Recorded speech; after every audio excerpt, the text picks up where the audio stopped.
Greetings, dear viewer.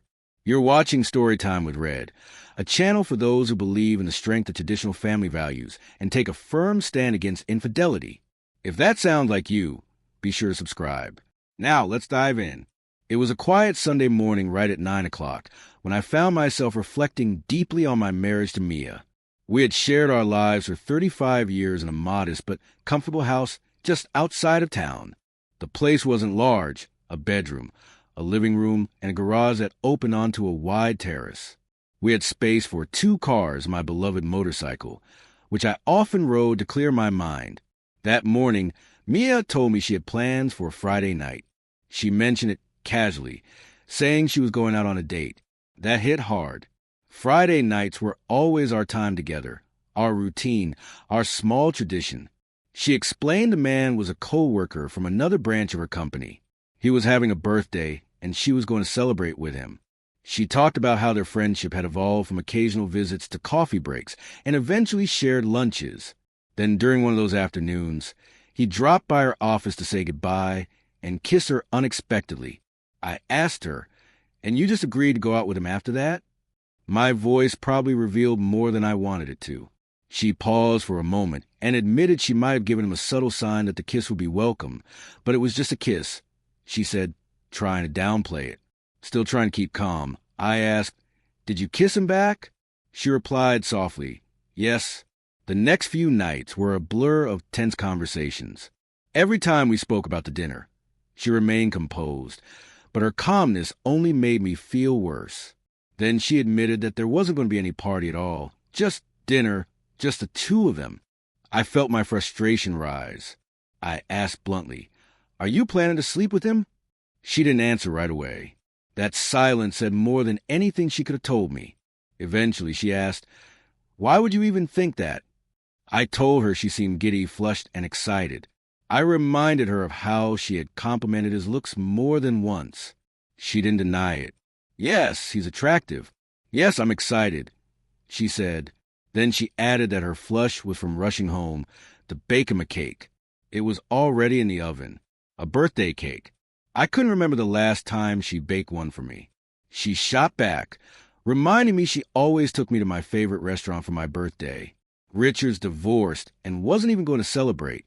She explained, "I just didn't want him to be alone." That didn't ease the knot in my stomach. I asked her if she even knew why he got divorced. She didn't.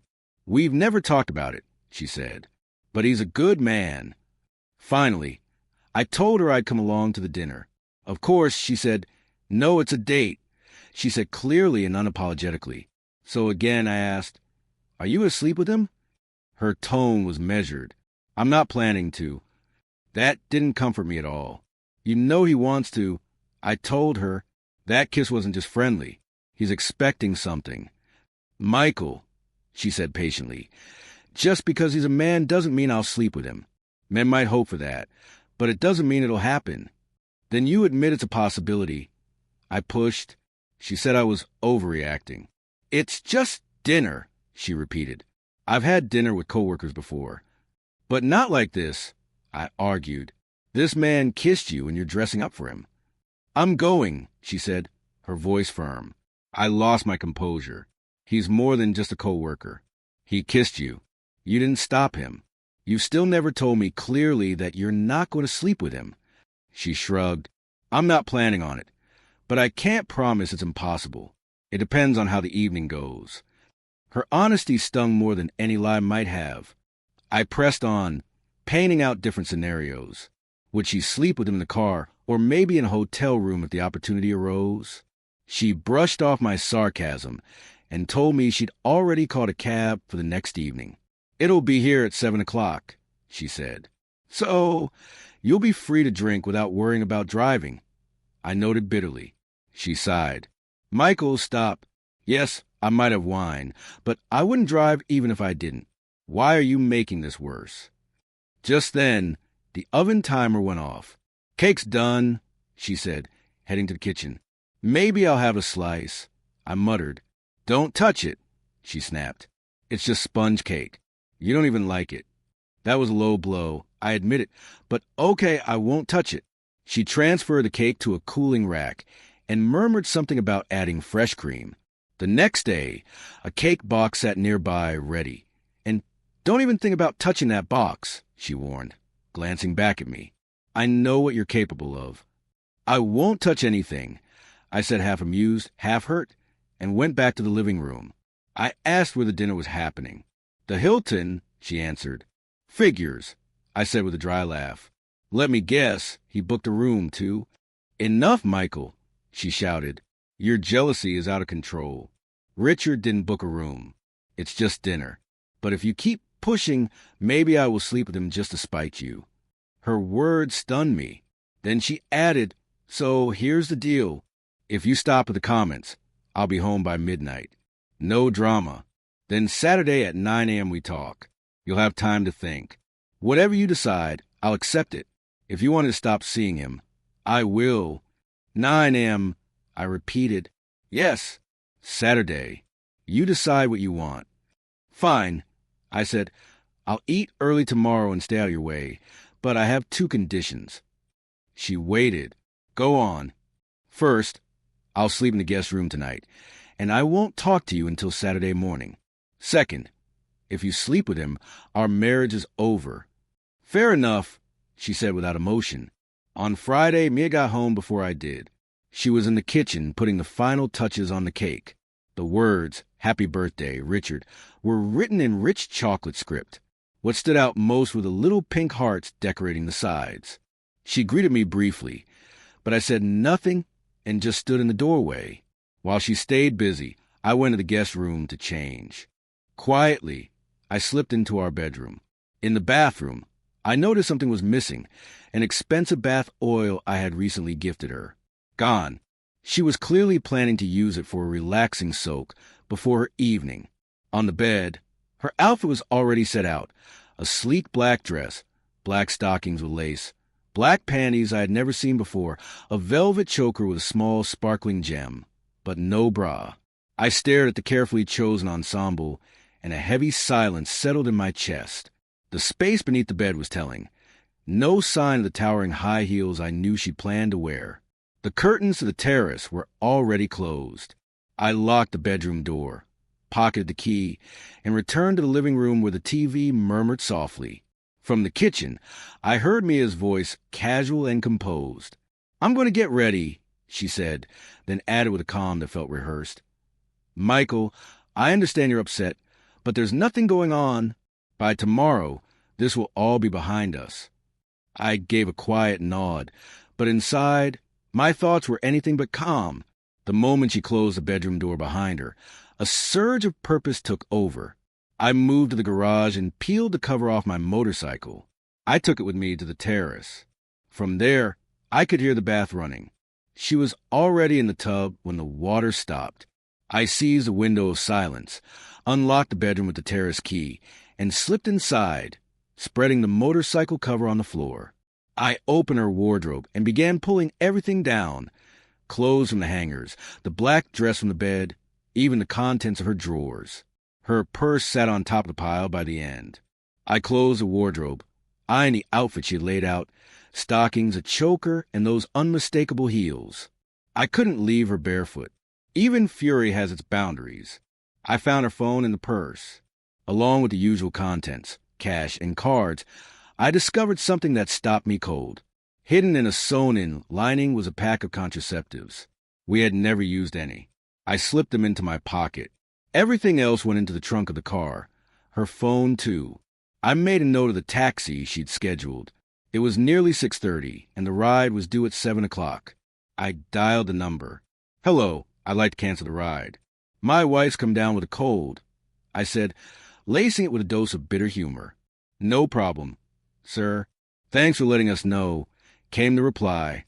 Shortly after, I wheeled the bike out of the garage and fastened the cake box to the rear rack. To kill some time, I stopped at a small corner store. Can I borrow a pen? I asked. The cashier, a young woman, smiled knowingly and handed me a thick marker. This happens more than you'd think, she said. On the back of a gaudy pink heart-covered card, I wrote, Stay away from my wife or this birthday will be your last. When I reached the hotel just before 7 o'clock, I spotted him through the restaurant window. He sat alone at a table, dark hair, red tie, a bottle of wine, and 2 glasses, one untouched. Wearing a rescue helmet and holding the cake box, I approached the front desk. "Cake delivery for Mr. Thomas," I said steadily. The receptionist barely looked up before waving me through. He didn't recognize me. His eyes were puzzled as I sat across from him. "A special delivery from Mia," I said calmly, letting him feel the weight of uncertainty. I placed a napkin on my lap and opened the cake box, revealing a well-crafted dessert. But the real surprise wasn't sweet. Under the napkin, my hand gripped something hidden. "It's your birthday," I whispered, "and I have a gun. Say one word, and it'll be your last. Understand?" He nodded, his face turning ghost white. "I'm going to ask you a few questions. Mia's already answered them. Lie, and you won't make out of this restaurant." His trembling worsened. "How many times have you slept with her?" "Never," he stammered. "I swear." "Not once. But you booked the room. So you were planning to." "I wanted to," he admitted, "but it wasn't certain." "The big question," I said, leaning in even closer. "Did Mia know you reserved that room?" His throat worked as he swallowed hard. "Yes," he muttered. I looked around. No one had noticed. "You know how a man feels we've betrayed?" I asked. "You've got 2 choices. I shoot you, and don't think I won't. Or," I lowered my voice, "you shove your face into this cake right now." Without hesitation, he did. Face first into the cake, red tie drenched in cream. I slowly withdrew my hand from beneath the napkin. There had been no gun, only a plastic bag filled with cream. I squeezed it and more spilled onto his lap. "Well, Richard," I said cheerfully, "you got your cream pie right where you wanted it." I dropped the napkin beside the card, stood, and casually drank his wine before pouring the rest over his head. A few diners looked over, but no one said a thing. Back home, Mia was on the couch, wrapped in a robe, her hair damp from the bath. "What did you do, Michael?" she shouted. I simply held a finger to my lips. "Saturday, 9 o'clock. Then I went to bed. At 7 a.m. the next morning, I woke her by tossing a pile of her clothes onto the bed. "You locked the door," she said, stunned. I waved the second key, the one I'd used to sneak in through the terrace. Without speaking, I got on a bike and rode to the next town for breakfast. I returned at exactly 9. We sat at the table. The silence stretched tight. I set a large sharp cake knife down between us. She wore a plain tracksuit. "You'd look better in a dress," I said. "Maybe some stockings, a choker." She ignored the remark. "What else did you do last night besides stealing my clothes?" "I stopped by the hotel," I said casually. "Told Richard you wouldn't be coming.